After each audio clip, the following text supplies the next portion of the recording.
I was about 7 years old.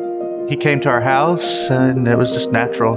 We had an instant connection, and he's an easy-to-like person. It was kind of a crazy, chaotic childhood. There was a lot of physical abuse from my dad, from my mom as well.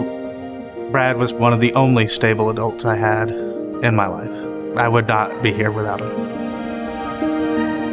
We'd Stone Mountain a lot. We'd go canoeing in the Chattahoochee. We went to Braves games. He taught me to drive. He was there at my graduation. It saved my life. I actually planned to be career military. So when I went to college, I was ROTC, Army. That was the plan. Then Matthew Shepard happened. I was angry about Matthew's murder, and it pushed me out of the closet. It made me say, no, I'm not hiding. Technically, they say you could serve under the Don't Ask, Don't Tell, but the reality of it was if they found out, you faced a dishonorable discharge where you're essentially a convicted felon. I ended up going to law school a few years after college.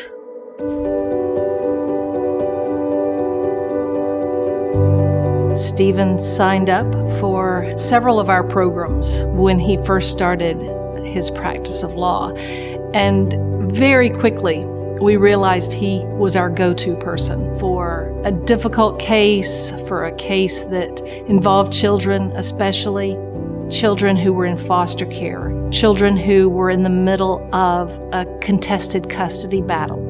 He volunteers to help victims of intimate partner violence get the protection from the courts that they need.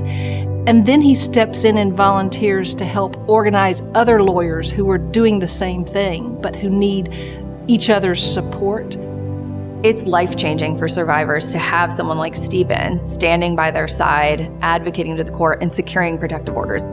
He's volunteered with our organization for 10 plus years. He's an amazing, wonderful, warm, kind, friendly, and really loving person. And it takes all of those things to do the kind of work that he does and that he's done for years. He's had cases that have lasted for a year or two that he's not getting paid for, but he's sticking to it and hanging in there with the victim when nobody else does. I think it's important to recognize people like Stephen because all of this work would potentially otherwise go unrecognized in a vacuum.